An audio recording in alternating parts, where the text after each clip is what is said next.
All right. I am the Reading Rainbow Emperor, and today I'm reading you Goblin Slayer, Chapter 1. Uh, let's see here. The Fate of Some Adventurers. This is in comparison, and should be watched sometime after, the Isekai Shield Hero story.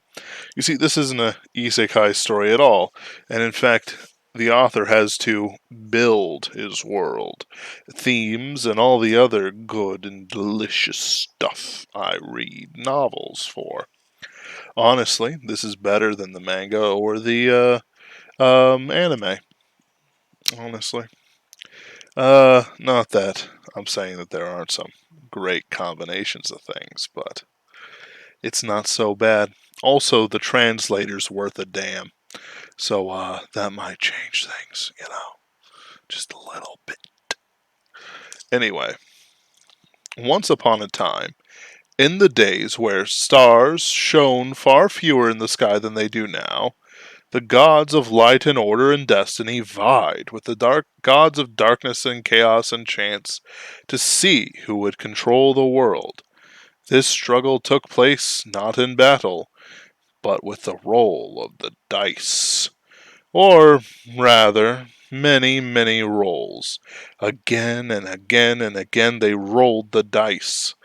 There were victories, there were defeats, but there was no resolution. At long last, the gods tired of dice. Thereupon, they created many creatures to be their playing pieces and a world in which to play. Humans and elves and dwarves and lizardmen, goblins and ogres and trolls and demons. At times they adventure, sometimes gaining victory, other times suffering defeat. They find treasure, become happy, and in the end they die. Into this world there appeared one particular adventurer. He will not save the world. He will not even change anything. After all, he is just another pawn, such as you might find anywhere. The brutal fight over, he ground. Chapter 1, The Fate of Some Adventurers. The brutal fight over, he ground his boot into the slain goblin's cadaver. He was stained crimson with the monster's blood, from his grimy steel helm and leather armor to the mail made of chain-linked metal rings that covered his entire body.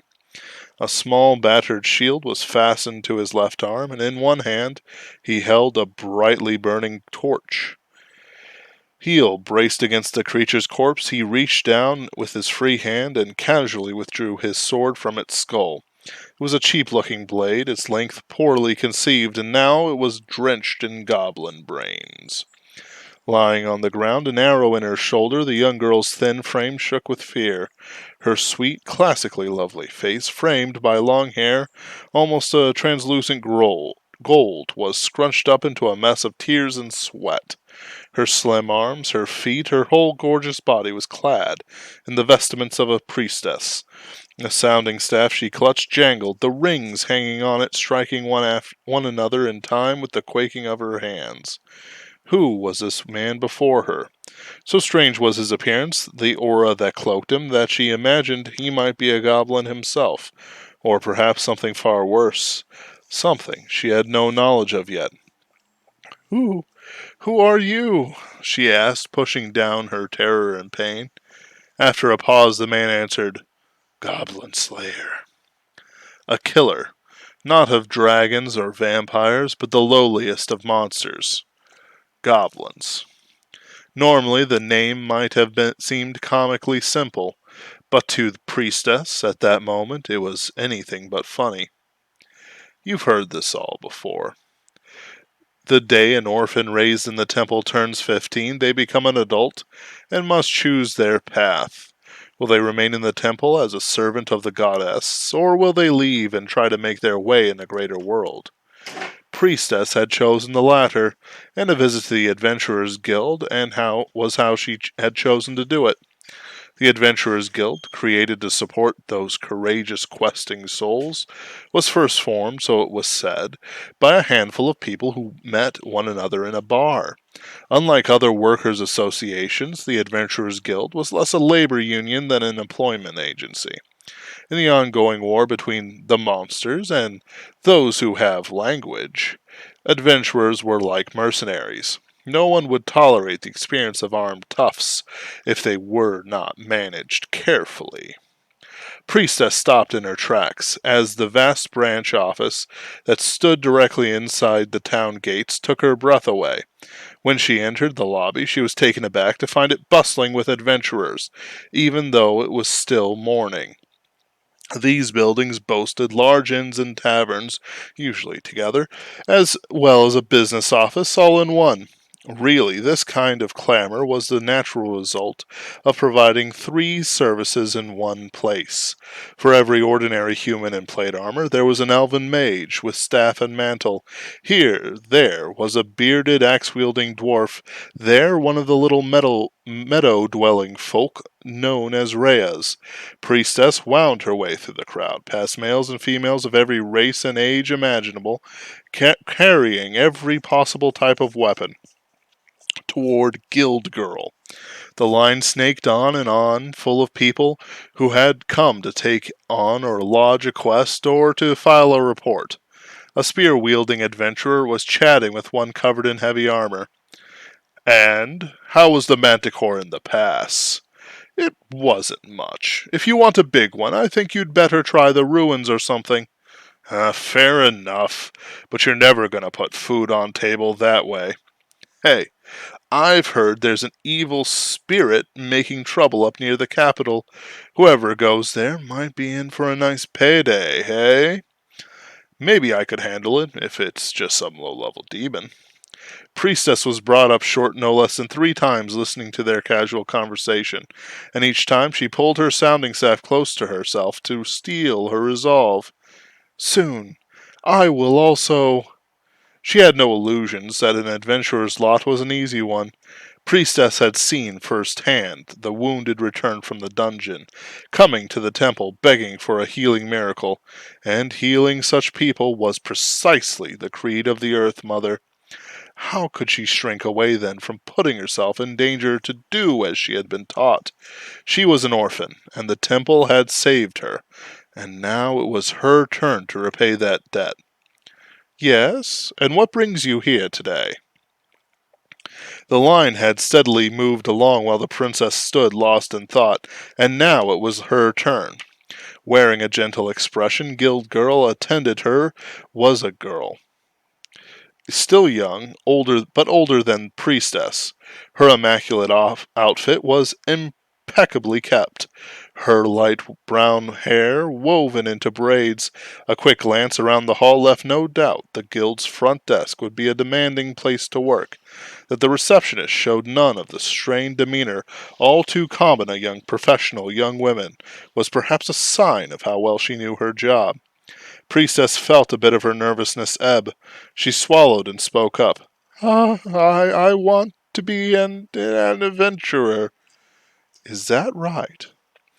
Guild Girl asked, her sweet expression momentarily slipping as she hesitated briefly, seeming at a loss for words. Priestess felt the receptionist's eyes moving from her face down her body, and, strangely embarrassed, she nodded. The feeling faded as Guild Girl resumed to smile and said, I see. Can you read or write? Yes, a little. I learned at the temple. Then fill this out, please. If there's anything you don't understand, just ask. It was an adventure sheet. Gold letters paraded across the light brown vellum. Name, sex, age, class, hair color, eye color, body type, skills, spells, miracles. Such simple information. So simple it almost didn't seem right. Oh, Guild Girl broke in, you can leave the abilities and adventure history spots blank. The guild will fill those in later. Yes, ma'am. Priestess nodded, and then with a quivering hand she picked up a pen, dipped it in the ink pot, and began writing in precise letters. She handed the finished sheet to Guild Girl, who looked it over with a nod, then took a silver stylus and carved a series of flowing letters into a white porcelain tile.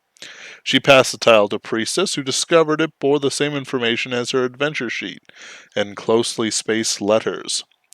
This will serve as your identification. We call it your status, although, she added teasingly, it doesn't say anything we can't figure out by looking at you. Then she calmly told the blinking priestess, "It will be used to corroborate your identity if anything happens to you, so try not to lose it." If anything happens? For a second, Priestess was caught off guard by Guild Girl's businesslike tone, but it didn't take her long to connect the dots. The only time they might need to corroborate your identity was when you'd been murdered so horrifically no one could tell who you were. "Yes, ma'am," Priestess said, and she wished her voice would stop shaking. But is it really this easy to become an adventurer?" "To become one, yes." The other girl's expression was unreadable. Was she worried or perhaps resigned? Priestess couldn't tell. "It's harder to move up the ranks. That's based on kills, how much good you've done, and personality tests." "Personality tests?" "Sometimes you get the 'I'm strong enough to do it all by myself' types." Then under her breath she added, "But there are all kinds of eccentrics out there." And when she said it, for an instant her demeanor changed, softened into a warm, wistful smile. "Oh," Priestess thought, "I didn't realize she could smile like that." Guild Girl noticed Priestess watching her and hastily cleared her throat. "Quests are posted over there." She indicated a corkboard that had covered almost an entire wall.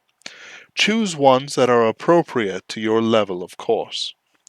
Pickings were slim, since the huge crowd of adventurers had been going over the board all morning, but the guild wouldn't have a board this size if they didn't need it. "Personally, the receptionist said, "I'd recommend getting your feet wet by cleaning the sewers." No pun intended. Cleaning the sewers? I thought adventurers fought monsters." "There's honor in hunting giant rats, too. And you'll be doing some real good in the world," she added under her breath. "Newcomers with little experiences could move on to goblins, I guess." And there was that wordless look again. "Well, that's it for registration. Happy hunting."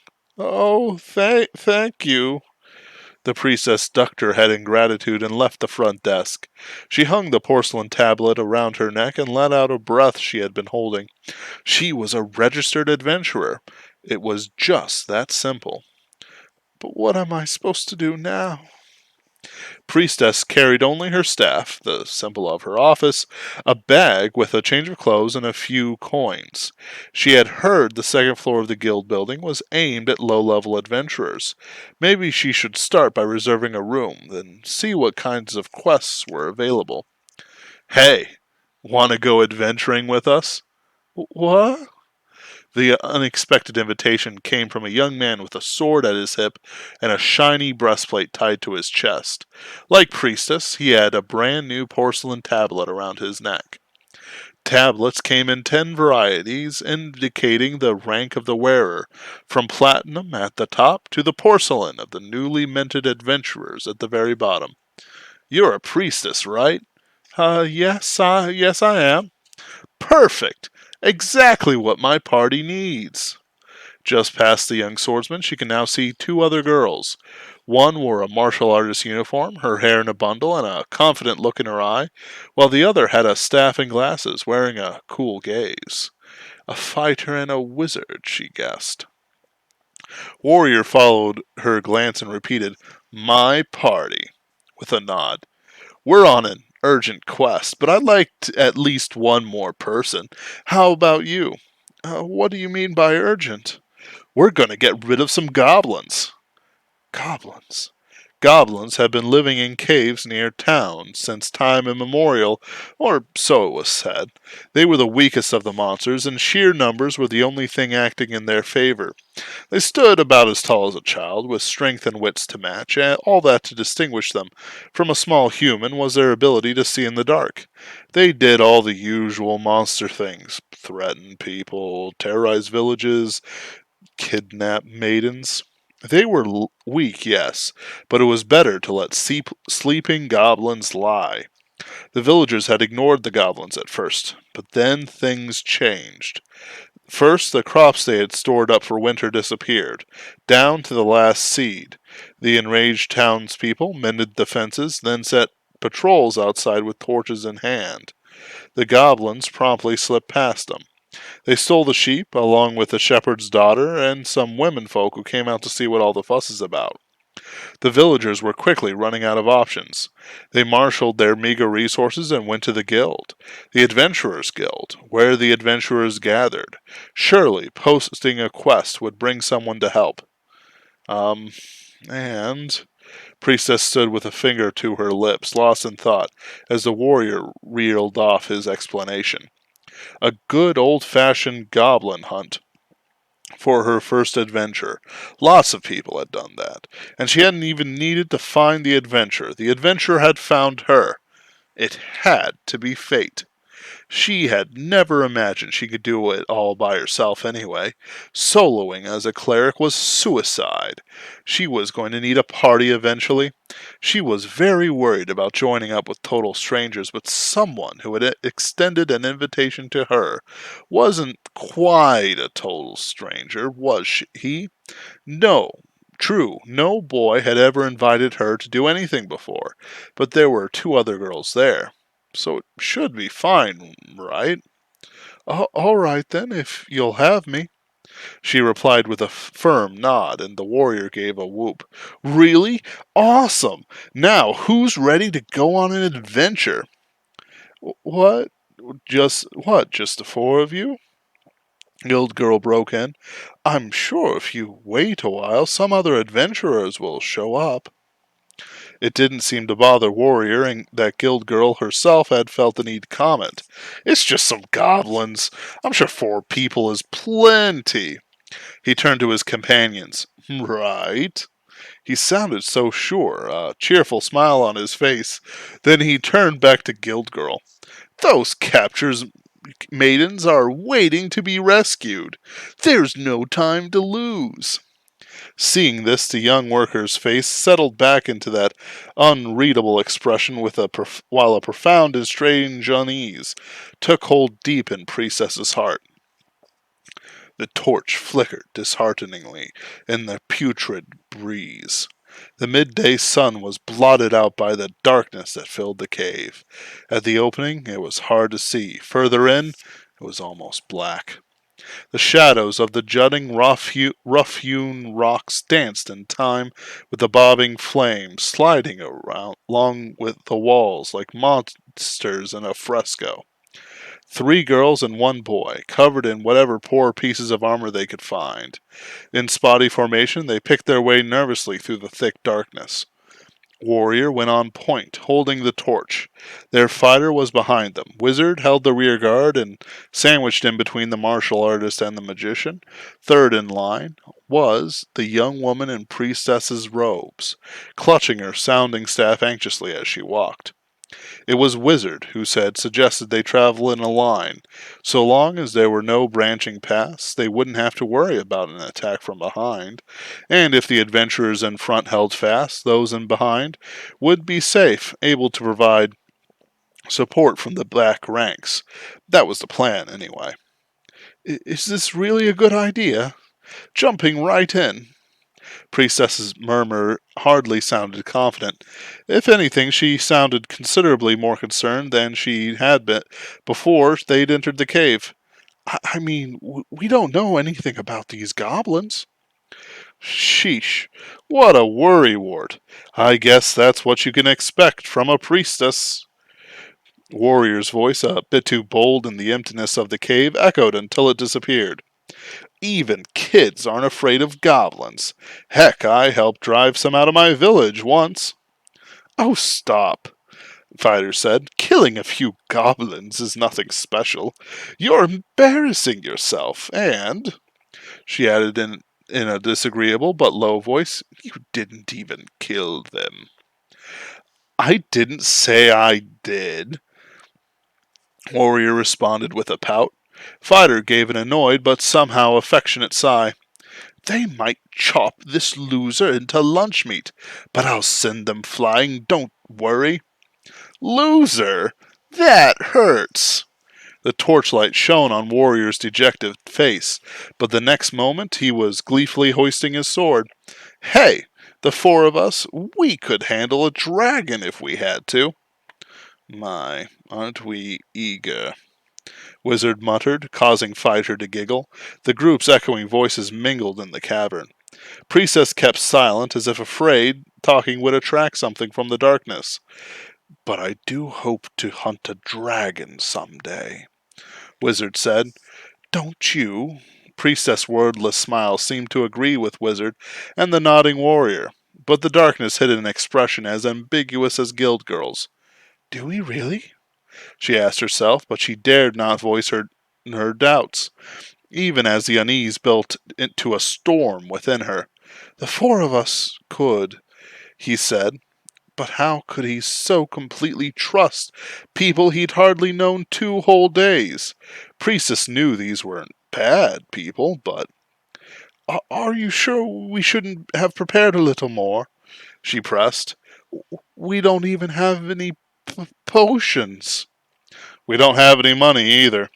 Or time to shop, for that matter, Warrior answered with bravado, paying no heed to the tremble in Priestess's voice. I'm worried about those kidnapped girls. And anyway, if one of us gets hurt, you can just heal us, right? It's true, I have miracles of healing and light, but then we'll be fine. No one could have heard Priestess say thickly, but I can only use them 3 times. It's great you're so confident and all, Fighter said, but are you sure we won't get lost? It's one long tunnel. How could we possibly get lost? I don't know about that. You get so carried away. I can't take my eyes off you for 2 seconds. Look who's talking. Fighter and Warrior, who came from the same hometown, slipped into one of the friendly arguments they had shared since the start of the journey. Priestess, trailing behind them, clung to her staff with both hands and repeated the name of the Earth Mother under her breath. Please say us safely through this. She prayed so softly her words didn't even echo, only dropping into the darkness and disappearing. Perhaps the Earth Mother heard her prayer, or perhaps Priestess had been exceptionally attentive as she said the words.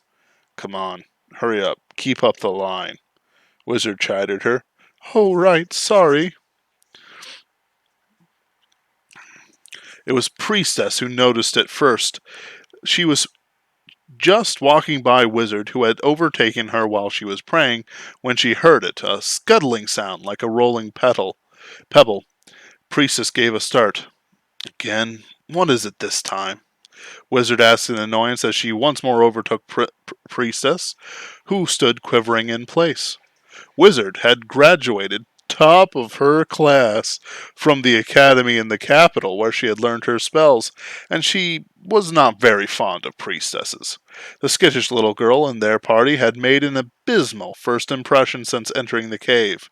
Wizard's estimation of her had only gotten worse. Just now, I'd heard something crumbling. Where? In front of us? No, behind us.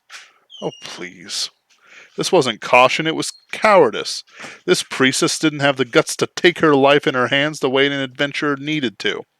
Warrior and Fighter kept getting farther ahead as she stood there.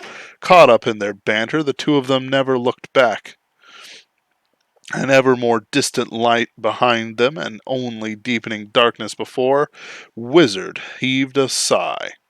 Look, we've been going straight as an arrow since we entered this cave, right? What could possibly be behind? And then her cool, exasperated tone, "Goblins!" became a scream. It wasn't crumbling, Priestess had heard, but digging. Hideous creatures jumped out of a tunnel and flocked toward Wizard, who had the misfortune of being last in line. Every hand held a crude weapon, every face a repulsive look. These were child-sized cave dwellers. Goblins. Suddenly unable to find her voice, Wizard raised the garnet-tipped staff she received at graduation. It was a miracle her twisted tongue was able to form the words of the spell. Sagitta inflerame radius. Arrows of flame emerge. As she pulled each piece of the spell from where it had been carved deep in her memory, the words began welling up, words with the power to mold reality itself. A glowing arrow-shaped firebolt flew from the fist-sized garnet on her staff and struck a goblin in the face. There was a stomach-turning sizzle and the stench of searing flesh. "That's one down." The victory brought a rush of exhilaration that left an incongruous smile on her face. It filled Wizard with the confidence that what worked once would work again. Sagitta inflammare radia. But there were many goblins, and only 4 party members. Before she could finish the spell, one of the little foes grabbed her arm. She didn't even have time to respond before the goblin slammed her into the coarse stone floor. Ah! The glasses were thrown from her face and shattered on the ground, leaving her vision blurry. A goblin quickly plucked her staff from her hand. "Hey, give that back. That's not for the likes of you." A magical conduit such as a staff or ring was a spellcaster's lifeline, but more than that, it was her pride. As if in answer to the wizard's half-mad shout, the staff held the staff in front of her eyes and broke it with a crack. The wizard's face twisted in rage, her mask of detachment gone. "Why, you—" She writhed on the ground, struggling against her captor with her weak arms, her ample chest bouncing. It was not a wise choice. The irritated goblin took his dagger and drove it hard into her stomach. She gave an agonizing cry as the blade pierced her innards. Of course, Wizard's companions were not idle, not even Priestess. "Hey, all of you, get away from her! Stop!" She waved her staff with her delicate arms, trying to chase the goblins away. There are clerics who are skilled in martial arts. Some, having adventured for a long time, might even boast a good deal of physical strength. Priestess was not one of them. The way she was frantically swinging her staff, she wouldn't have hit anything anyway. Each time her sounding staff struck a wall or ground, it made a rattling noise, and for better or worse, the goblins took a step back. Perhaps they took her for a warrior priestess, or maybe they were just afraid she might hit one of them through sheer luck. Whatever the reason, Priestess took advantage of the momentary opening to pull Wizard away from them. "Be strong!"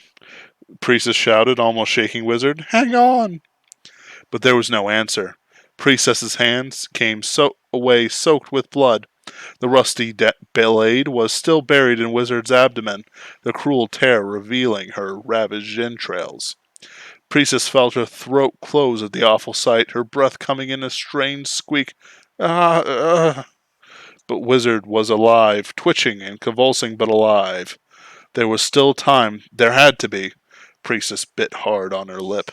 Clasping her staff close to the chest, Priestess placed her hand on the wizard's spilling viscera as if to push him back into place and recited the words of the miracle.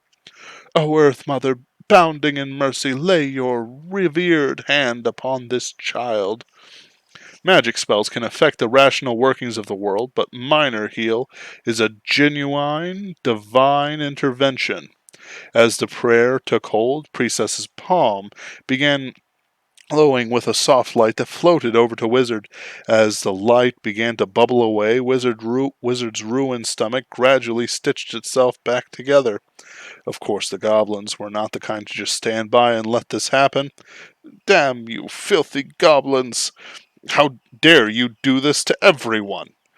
Warrior had finally noticed what was going on behind him and came flying through to cover his companions, cutting off their would-be attackers. He had thrown away the torch and now gripped his sword firmly in his hands. Both hands. He gave a thrust, piercing a goblin throat. Gah! Who's next? He wrenched the sword from his first victim, catching a second as he turned. He sliced the goblin clear from shoulder to hip.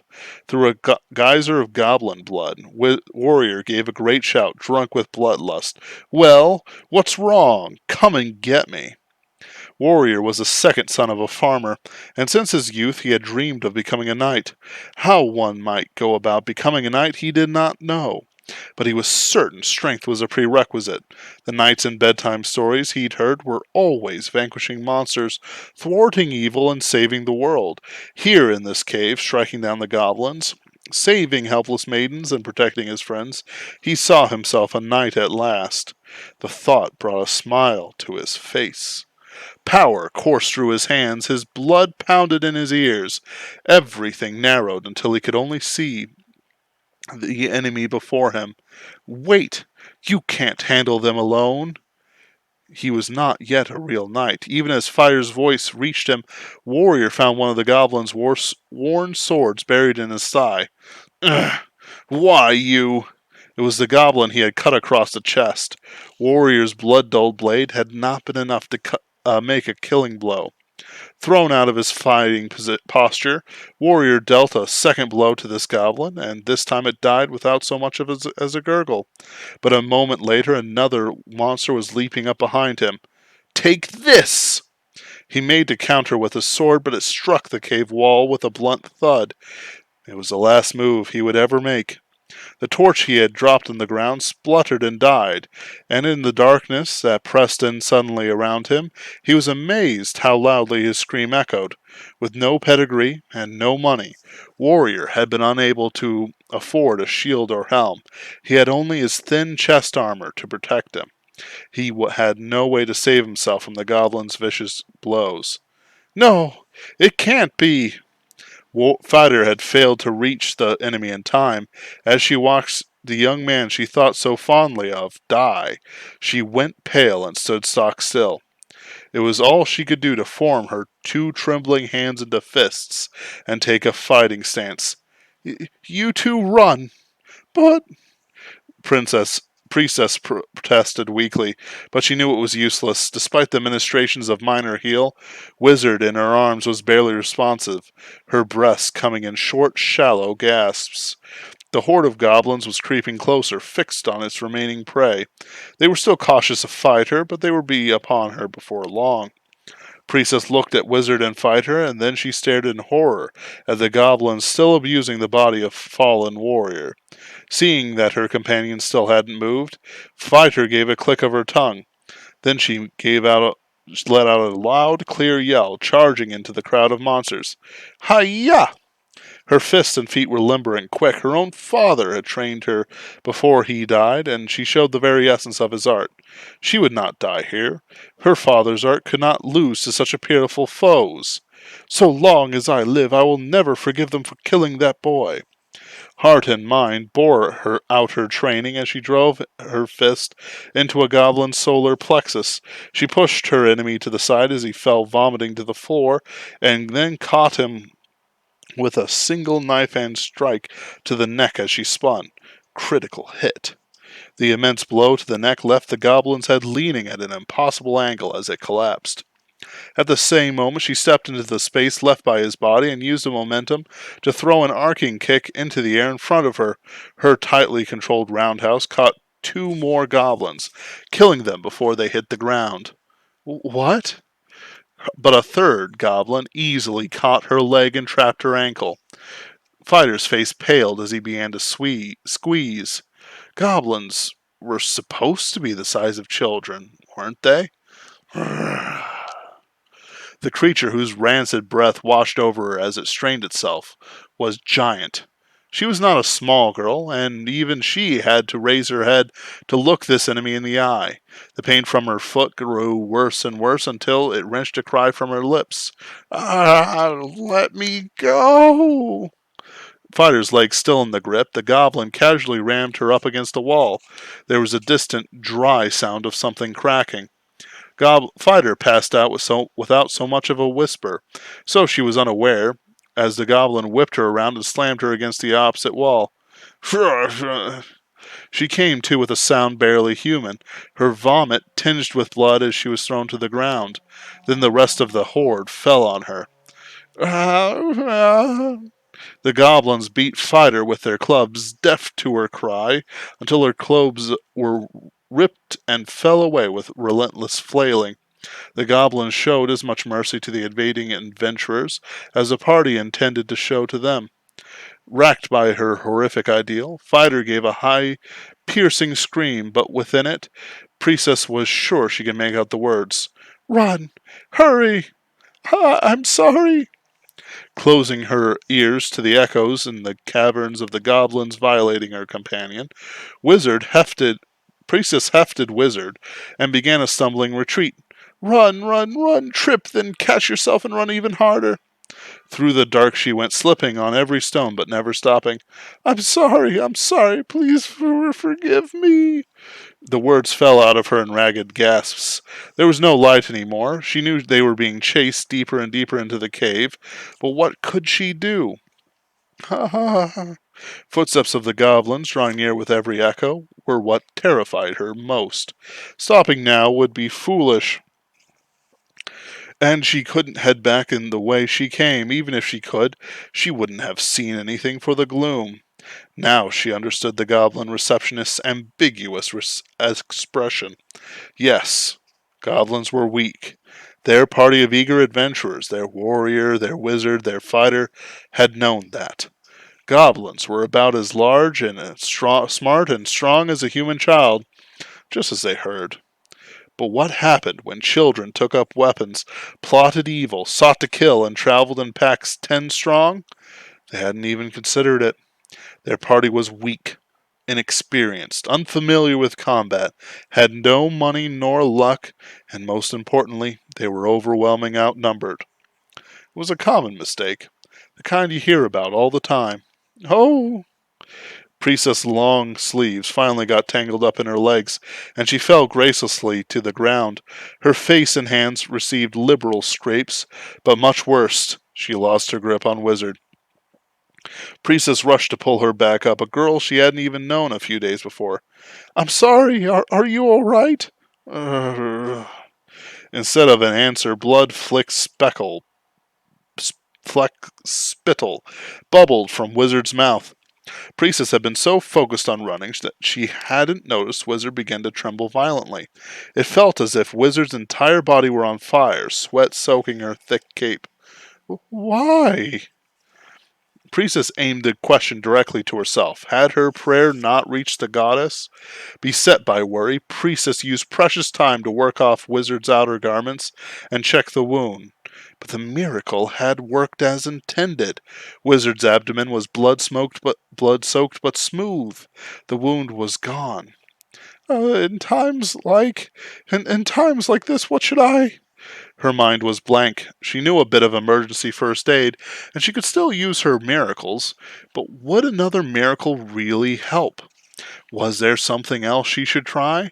For that matter, in her wretched state, could she even focus enough to make an effective petition to the goddess? Uh-huh. Ah! The moment wasted had been the one that counted. Priestess grew faint as a sudden pain overwhelmed her. She heard a whistle. Something running? Then her left shoulder lit up with a burning pain. She glanced at it and found an arrow buried deep in her flesh. Blood seeped up and stained her vestments. Priestess was not wearing any armor. The arrow had ripped savagely through her clothes and into her lovely shoulder beneath. The precepts forbade excessive armor, and she had no money in any case. Now every tiny movement seemed amplified 100 times, and provoked a heat and pain as though she had been struck with burning tongs. Ah! It was all she could do to clench her teeth and keep the tears from her eyes and stare down the goblins. 2 armed monsters approached. Leering grins split their faces. Threads of drool hung from the edges of their mouths. It would be best if she could bite off her tongue and die. But her goddess did not allow suicide, and she seemed destined to suffer the same fate as her friends. Would they slice her open? Or rape her? Or both? Oh no. She trembled. Her teeth started chattering helplessly. Priestess pulled Wizard close, using her own body to shield her companion, but suddenly she felt something warm and wet on her legs. The goblins seemed to pick up the scent, and their faces twisted in disgust. Priestess desperately repeated the name of the Earth Mother, trying to avoid seeing what was in front of her. There was no hope. But then... What? Deep within the darkness there was a light. It was like evening star shining proudly against the encroaching twilight. A single, ever so small but vividly shining point of light, and it was steadily coming closer. The light was accompanied by calm, determined footsteps of someone who held no doubts about where they were going. The goblins looked back in confusion. Had their friends let some prey slip past? And then, just behind the goblins, she saw him. He was not very impressive. He wore dirty leather armor and a filthy steel helm. On his left arm a shield was fashioned, and in his hand was a torch. His right hand grasped a sword that seemed a strange length. Priestess couldn't help thinking that her own woefully unprepared party had seemed better prepared than this. No, she wanted to shout, stay away! But terror froze her tongue, and she could not call out. She was deeply humiliated that she lacked fighter's courage. The two goblins turned towards the newcomer, demonstrating no reluctance to show their backs to the powerless priest. They would deal with her later. One knocked an arrow to his bowstring, drew, and fired. It was a crude, stone-headed arrow, and the goblin was frankly a terrible archer. But darkness is the goblin's ally. No one could dodge an arrow that flew suddenly out of the blackness. Even as he offered a derisive snort, the man cut the projectile out of the air with one swift swipe of his sword. Incapable of comprehending the implication of just what had happened, the second goblin leaped at the man. The creature wielded the only weapon he carried, another of the monster's rusty daggers. His blade found a chink at the man's shoulder and drove deep. No! Priestess gave a scream, but there was no other sound. The goblin's blow only made the quiet scrape of metal on metal. The blade had been stopped by the mail beneath the man's leather armor. The bewildered goblin pushed harder with his blade. The newcomer made the most of it. Go! The goblin cried out as the man's shield bashed into him with a thud and pressed him against a stone. You first, the man said coldly. His meaning became clear when he took his torch and drove it dispassionately into the goblin's face. An unbearable muffled screech, the stench of burning flesh, filled the cave. The goblin struggled, half mad with pain, but pinned by the shield, he couldn't even claw at his own face. At last he stopped moving, his limbs flopping lifelessly to the ground. The man made sure the monster was still, then slowly pulled his shield away. There was a heavy whump as the goblin tumbled to the ground, its face scorched. The man gave the monster a casual kick, rolling him over and then stepping deeper into the cave. Next. It was a bizarre spectacle. The priestess was no longer the only one who was terrified. The goblin with the bow unconsciously took a step back, understandably looking ready to abandon his companion and flee.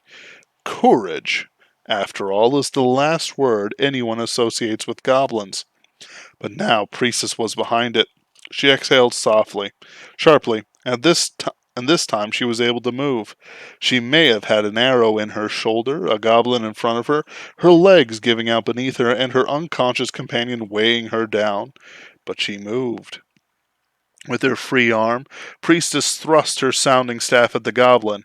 It was a meaningless gesture. She hadn't even really meant to do it, acting on instinct, but it was more than enough to make the goblin pause for an instant. In that instant, the creature thought harder about what to do than he had ever had in his entire life.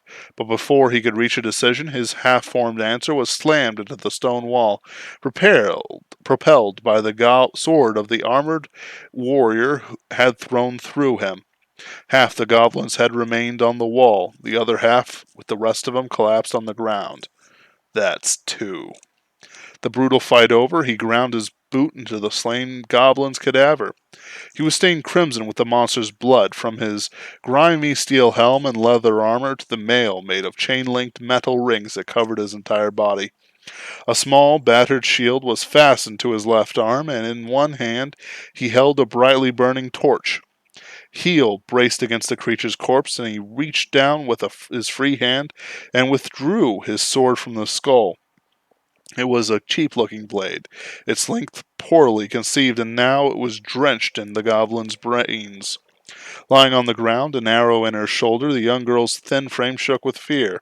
Her sweet, classically lovely face, framed by long hair, almost a translucent gold, was scrunched up into a mess of tears and sweat. Her slim arms, her feet, her whole gorgeous body was clad in the vestments of a priestess. The sounding staff she clutched jangled, the rings hanging on it striking one another in time with the quaking of her hands. Who was this man before her? So strange was his appearance, the aura that cloaked him, that she imagined he might be a goblin himself, or perhaps something far worse, something she had no knowledge of yet. Who are you? She asked, pushing down her terror and pain. After a pause, the man answered, Goblin Slayer. A killer, not of dragons or vampires, but the lowliness of monsters. Goblins. Normally, the name might have seemed comically simple, but to the priestess, at that moment, it was anything but funny. How must she have looked to the man, Goblin Slayer, as she sat dumbly, forgetting even the pain in her shoulder? He strode closer until he loomed over her, frightening priestess and making her tremble. Even now, up close and with the torch illuminating him, his visor hid his face, and she couldn't see his eyes. It was as if his armor was filled with the same darkness as the cave. You just registered? Goblin Slayer asked quietly, noticing the rank tag hanging around her neck. He had one, too. It swayed gently in the light of the torch which he had set on the floor. The color reflected dimly in the little bubble of light. It was unmistakably silver. Princess let us out a small "Oh." She knew what that color meant. It was the third highest rank in the guild's 10-level system. Only a few people in history had achieved platinum rank, and those of gold rank usually worked for the national government. But after those came silver, indicating some of the most skilled, unaffiliated adventurers plying their trade independently. Your silver rank. He was a hardened veteran who could hardly have been further removed from the porcelain-ranked priestess. I'm sure if you wait a while, some other adventurers will show up. Could this have been the adventurer about whom Guild Girl had been speaking? So you can talk. Huh? You're lucky. Goblin Slayer's hands moved so easily she didn't have time to react. Wah! Arrow's hooks tore her flesh as he pulled it out, but the sudden wave of pain leaving her breathless. Blood flowed from the wound as her eyes welled up in tears. With the same casual manner, Goblin Slayer reached for a bag on his belt and took out a small bottle. Drink this. Through the clear glass, she saw a green liquid that emitted gentle phosphorescence, a healing potion. Just what Priestess and her party had wanted, but had neither uh, money nor time to buy. She could have simply taken it, but instead glanced back and forth between the bottle and the wounded wizard. Sir, to her surprise, when she managed to make her voice work once, words came pouring out of her. Couldn't we give it to her? My miracle couldn't. Where is she hurt? What happened? It was a dagger in her stomach. A dagger. Goblin Slayer felt Wizard's abdomen in the same assured way. When he jabbed it with a finger, she coughed up more blood. Throughout his brisk examination, he didn't so much as glance at Priestess, who huddled protectively over Wizard. Then he said flatly, Give up. Shocked, Priestess turned pale and swallowed heavily. She hugged Wizard tighter. Look. Goblin Slayer pulled out the dagger still lodged in the mail under his shoulder. A dark, viscous liquid she couldn't identify was slathered along the blade. Poison. Poison? They make it from a mixture of their own spittle and excrement, along with herbs they find in the wild. You're lucky. You're lucky. Priestess gulped again as the full meaning of Goblin Slayer's words dawned on her. Luckily, the arrowhead hadn't been dipped in poison, so she was still here. Lucky the goblin with the dagger hadn't been first to attack her. When this poison gets in your system, you have trouble breathing. Your tongue starts to spasm, then your whole body. Soon you develop a fever, lose consciousness. Then you die. He wiped the chipped blade with the goblin's loincloth and stashed it on his belt, then murmured inside his helmet. They're such dirty creatures. If she's been poisoned, all we need is to cure it, right? If you mean an antidote, then I have one. But the poison has been in her too long. It's too late. Oh. Just then, Wizard's rolling eyes focused ever so briefly. She gurgled from the blood in her throat, and with trembling lips, she formed words without a sound, without voice. Heal me. Understood. No sooner than she had said it than Goblin Slayer cut Wizard's throat. Wizard jumped, gave a low moan, then coughed up once more a mouthful of bloody foam, and died. Inspecting the blade, Goblin Slayer clicked his tongue when he saw it had been blunted by fat. Don't be upset, he said. How can you say that? Priestess explained. Maybe we still could have helped her. She clutched Wizard's body, gone limp and lifelessly heavy. But she couldn't get the rest of the words out. Had Wizard really been beyond saving? And if so, was killing her a kindness? Priestess did not know. She only knew she had not been given the miracle cure, which neutralized poison. There was an antidote here, but it belonged to the man in front of her. It wasn't hers to give. Priestess sat on the ground, shaking, unable to drink the potion or even to stand. Listen, Goblin Slayer said brusquely. These monsters aren't bright, but they're not fools. They were at least smart enough to take out your spellcaster first. He paused and pointed. Look there. Hanging from the wall were a dead rat and a crow's feather. Those are goblin totems. There's a shaman here. A shaman? You don't know about shamans. Priestess shook her head uneasily. They're spellcasters. Better than your friend here. Goblin spellcasters? Priestess had never heard of a thing. If she had, maybe her party would still be alive. No. She resigned herself to the thought in her heart. Even if they had known, they wouldn't have considered these shamans something to be afraid of. Goblins were weak prey, a way for new adventurers to cut their teeth. Or so she had believed until earlier that day. Did you see any big ones? Goblin Slayer studied her face again as she knelt on the ground. This time, just barely, she could see his eyes. A cold, almost mechanical light shone within the dirty helmet. Priestess stirred and then stiffened, disturbed by the unflinching gaze that watched her from inside the helm. She suddenly remembered the warm moisture on her legs. She had been attacked by goblins, watched her friends die in moments, saw her party all but annihilated, and she alone had survived. It seemed unreal. The throbbing pain in her shoulder and the humiliation of wetting herself, on the other hand, were undeniable. Yes, there was one, I think. Just running away took everything I had. She shook her head weakly, trying to call up the dim memory. That was a hobgoblin. Maybe they took on a wanderer as a guard. A hob? You mean a hearth fairy? Distant relative. Goblin Slayer checked his weapons and armor and then stood. I'll follow their tunnel. I have to deal with them here. Priestess looked up at him. He was already looking away from her, staring into the blackness ahead. Can you make it on your own, or will you wait here? She clung to her sounding staff with exhausted hands, forcing her trembling legs to push her up as tears beaded in her eyes. "I'm going with you." It was her only choice. She couldn't bear going back by herself or being left there all alone. Goblin Slayer nodded. "Then drink the potion." As Priestess gulped down the bitter medicine, the heat in her shoulder began to fade. The potion contained at least 10 different herbs. It wouldn't do anything dramatic, but it would stop the pain. Priestess gave a relieved sigh.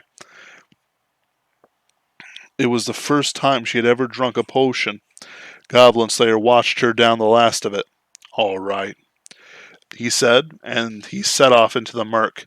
There was no hesitation in his stride. He never paused to look back at her.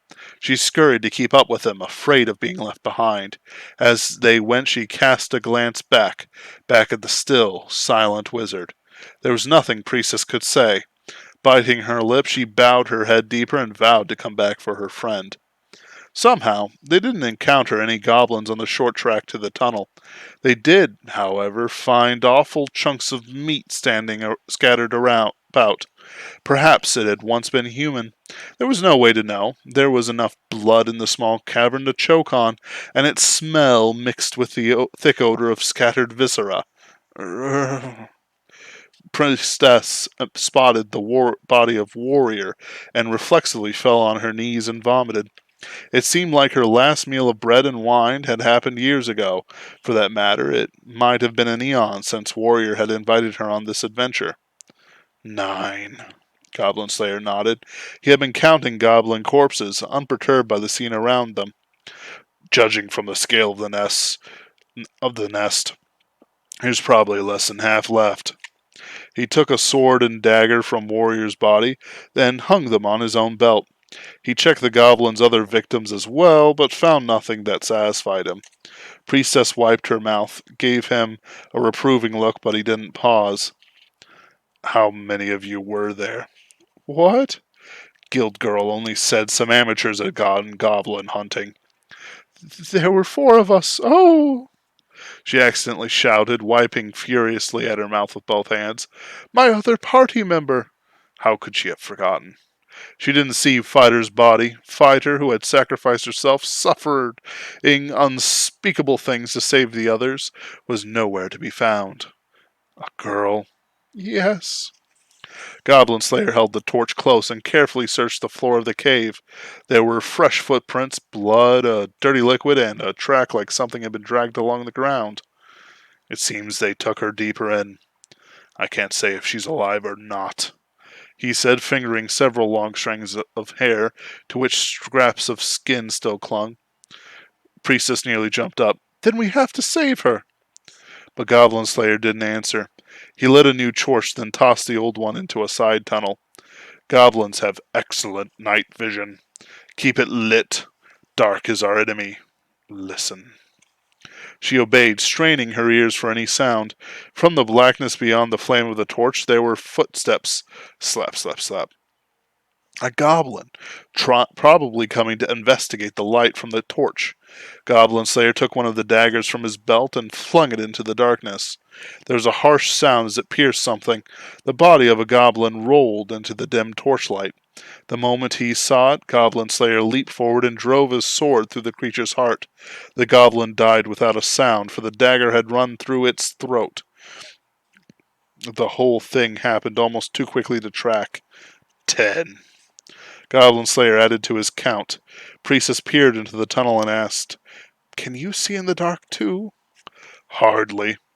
Goblin Slayer didn't bother retrieving the fat, dulled blade from the body. Instead, he took up the sword the warrior had carried, clicking his tongue as he saw it was too long for the narrow tunnel. Next, he picked up a spear from the goblin he had just killed. It was roughly hewn from animal bone, but a spear for a goblin is only a bit longer than a knife for a full-grown man. It's just practice. I know exactly where their necks are. Practice? How much practice? A lot. A lot? You're just full of questions, aren't you? Priestess was silent. She hung her head in embarrassment. What can you use? I'm sorry? She hurriedly raised her head again, not understanding what he meant. Goblin Slayer never let his attention waver from the tunnel as he spoke. Which miracles? I have minor heal and holy light, sir. How many uses? 3 in all. I have 2 left. It was nothing extraordinary, but Priestess was one of the more accomplished beginners. It was an achievement simply to be able to pray to the goddess, make a petition, and be granted a miracle in the first place. And then not many could bear to join their soul with the goddess repeatedly. That took experience. That's considerably more than I expected, he said. This was praise, she supposed, but she had trouble feeling it. His tone was dutiful and cool, hardly revealing any emotion. Holy light, then. Minor heal won't do us any good here. Don't waste your miracles on it. Yes, sir. That was a scout we killed. We got the right tunnel. With the tip of a spear, he pointed deeper into the hole from which the goblin had come. But their scout won't return. Neither the ones who killed your party. I finished them off. Priestess was silent. What would you do? What? If you were a goblin, what would you do? At the unexpected question, Priestess tapped a slender finger against her chin, thinking furiously. What would she do if she were a goblin? Her hand, which had once assisted with services at the temple, seemed too wide to be an adventurer's. Set an ambush? Exactly. Goblin Slayer said in his calm voice, and we're going to walk it right into it. Get ready. Priestess paled, but nodded. Goblin Slayer took out a coil of rope and some wooden stakes and laid them at his feet. I have a mantra for you, he said, not taking his eyes off his work. Remember it. The words are tunnel entrance. You forget them, you die. Yes, sir. Priestess clasped her sounding staff with both hands. Tunnel entrance! Tunnel entrance! She repeated desperately to herself. The only thing she could rely on was this mysterious man who called himself Goblin Slayer. If he abandoned her, then she and Fighter and the kidnapped village girls were all lost. A moment later, Goblin Slayer finished his preparations. Let's go. Priestess followed him as quickly as she could, past the rope and into the tunnel. The tunnel was remarkably sturdy, not something that seemed to have been built just for the mounting surprise attacks.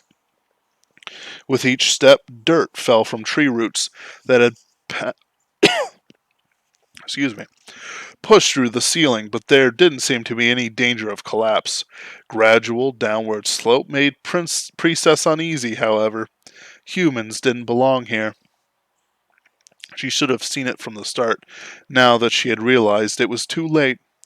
Goblins spend their whole lives underground. True, they were nothing like dwarves, but why had she and the others underestimated the goblins so badly just because they weren't physically strong? Well, it's too late for regrets. Priestess stepped carefully by the faint light of the torch. She glanced up at Goblin Slayer's back. His movements betrayed neither hesitation nor fear. Did he know what lay ahead? We're almost here. He stopped so suddenly, Priestess nearly ran into him. She straightened up quicker than he could turn to look back at her with his mechanical movements. Now, holy light. Yes, sir. I'm ready when you are. She took a deep breath and let it out. Then she held her staff firmly in place. Goblin Slayer likewise adjusted his grip on torch and spear. Do it. O Earth Mother, abounding in mercy, grant your sacred light to we who are in darkness. Goblin Slayer leaped forward as Priestess raised her staff towards the blackness. Its tip began shining with an illumination that became as brilliant as the sun, a miracle of Earth Mother. With the light at his back, Goblin Slayer flew headlong into the monster's hall. Perhaps they had simply appropriated the largest cavern in the cave complex. Goblins waiting in the shoddily constructed room came into view. Gav? Gore? There were 6 goblins there, as well as one big one and one seated on a chair wearing a skull on his head. The monster squinted against the sudden pure light and howled in confusion. Also there, lying motionless, were several young women. Some bleak thing had no doubt been happening in that room. 6 goblins, 1 hob, 1 shaman, 8 total. Goblin Slayer counted his opponents without so much as a tremor in his voice. Of course, not all the goblins were clenching their eyes shut and keening. The shaman seated on the throne waved his staff and recited an unintelligible spell. Gal? He was interrupted by Goblin Slayer's spear skewering through the torso. He gave a death rattle and tumbled backward off his chair. The goblin stood transfixed by this tragedy, and Goblin Slayer seized the moment. Warrior's sword rang as Goblin Slayer freed it from its scabbard. All right, let's get out of here. What? Yes, sir. Even as he spoke, Goblin Slayer was already turning and dashing off. Shocked at his speed and at a loss of about what to do, Priestess followed him. The goblins recovered their wits as the light receded, and soon gave chase. In the space of a breath, Goblin Slayer was far ahead of the priestess as she ran up the slope. Was he used to taking the role of vanguard and rearguard, or was this the result of sheer training and experience? Whatever the case, it was incredible to her that he could be so nimble, while clad in leather armor and mail, his vision limited by his helmet. It was when she saw him jump lightly at the mouth of the tunnel that the words of his mantra came rushing back to her. Oh no! She barely missed the tripwire on the ground. Goblin Slayer was already pressed up against the wall. Priestess hurried to do the same against the opposite side. Geek-ah! They could hear the enraged voices and pounding footfalls of the goblins coming up the slope. Priestess took a furtive peek and saw a hulking shape at the front of the pack, the hobgoblin. Now, do it again. Goblin Slayer flung the words at her. Priestess gave a nod and thrust her staff with its symbols of her priesthood towards the tunnel. She spoke the words of the prayer without a stutter. O Earth Mother, abounding in mercy, grant your sacred light to we who are lost in darkness. Merciful, the Earth Mother's light was to them, but not to the eyes of the goblins, which burned at its brilliance. Gah! The blinded hobgoblin stumbled on the tripwire and took an ungainly fall. 11. Goblin Slayer vaulted in and ruthlessly thrust his sword into the creature's brain. It gurgled once, twice, then spasmed and died.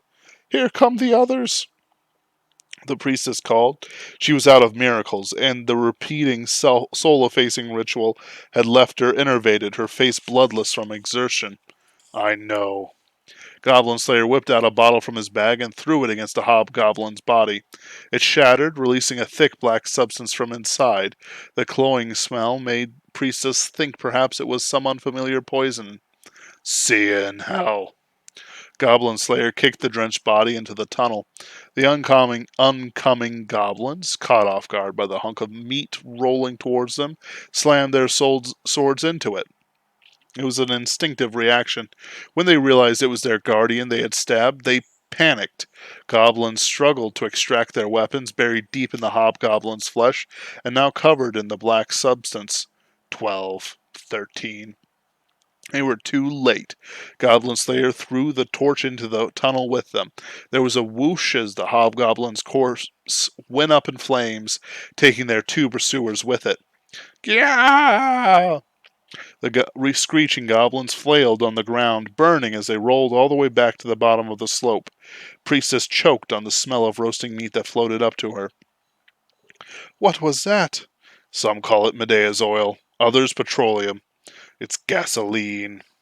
He had gotten it from an alchemist, he said nonchalantly, adding, awfully expensive for such a simple effect. But inside, in there, the kidnapped girls.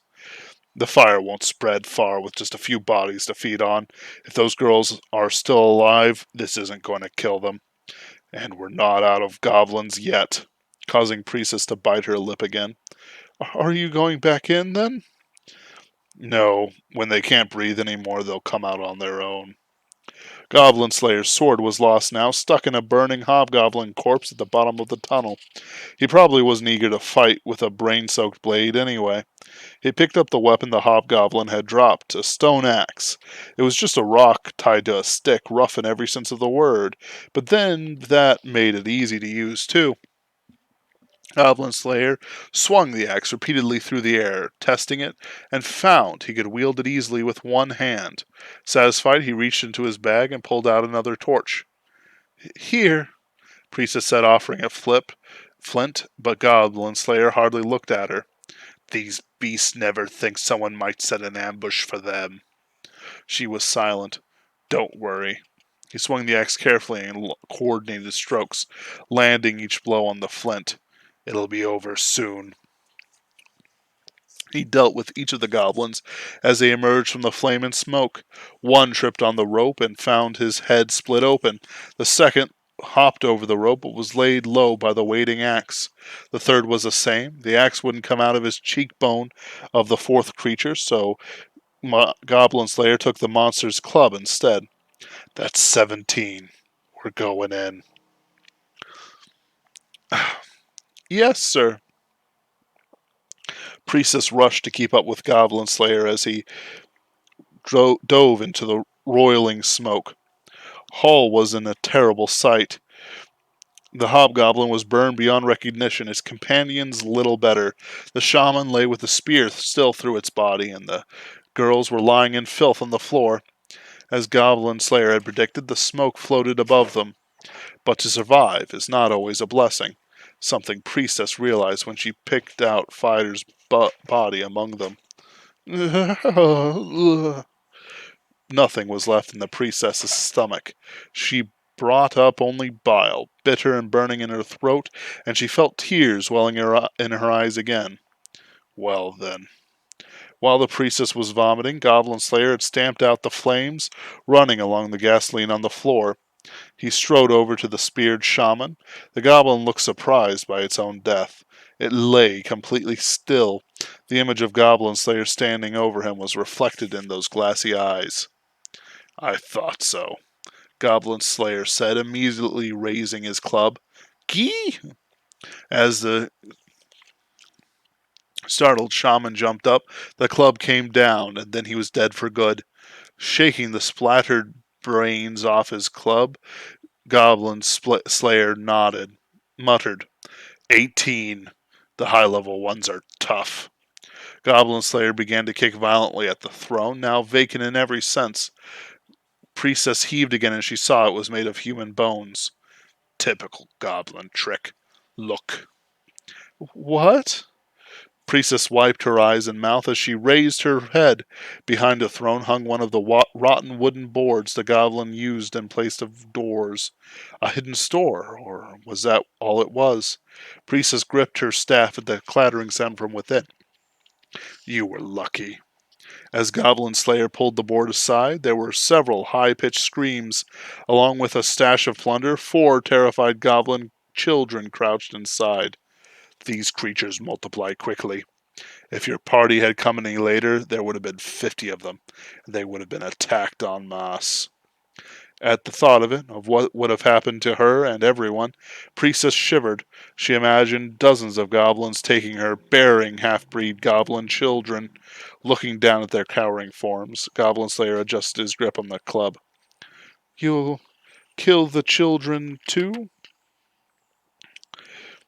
She asked, but she already knew the answer. She quailed as she heard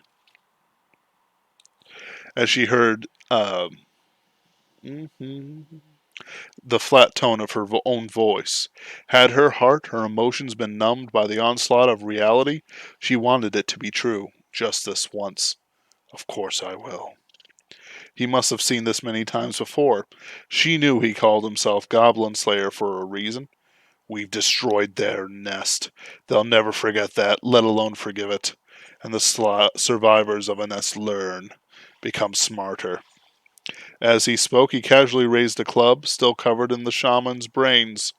There's no reason to let them live. Even if there was a good goblin? A good goblin?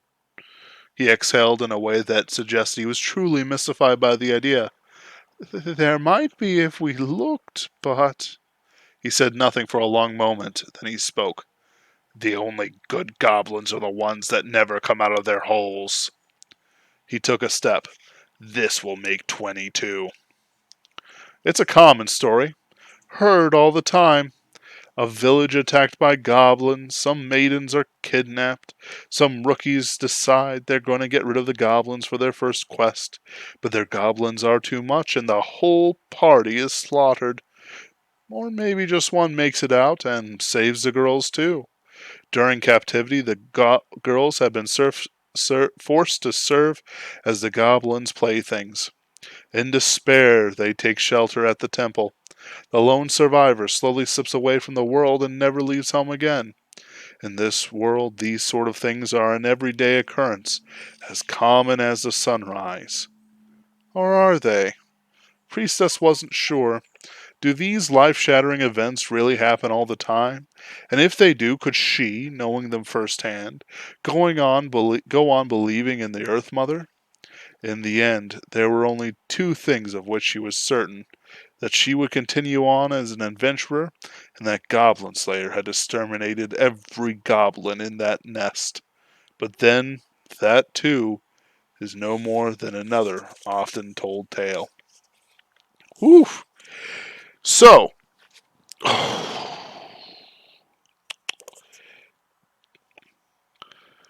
Kumo Kagyu is way better. Way better than whatever sack of BS wrote Shield Hero. Um, It establishes rules better. It establishes character better, character descriptions. We get a feel for Goblin Slayer's movements and attacks, what he does, what's driven him. We get the feeling of the Goblin's evil. It's much less quote unquote erotic than the other versions of the story. And he actually describes everyone quite well in this. He describes the Priestess and Goblin Slayer to a T. Guild Girl gets exactly what she needed to be a character.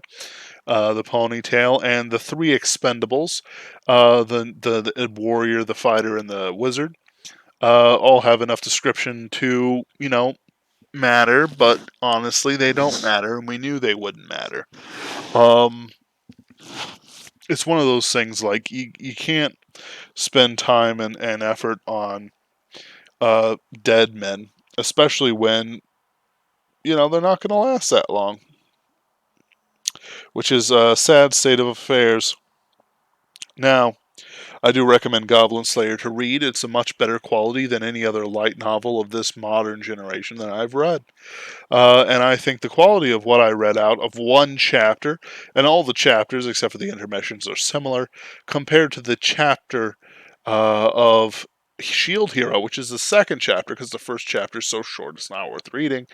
And it's got no plot in it worth reading either. It's literally stuff that should have been talked about in conversations later on in the book when he's talking about his backstory. But that assumes the writer isn't a hack.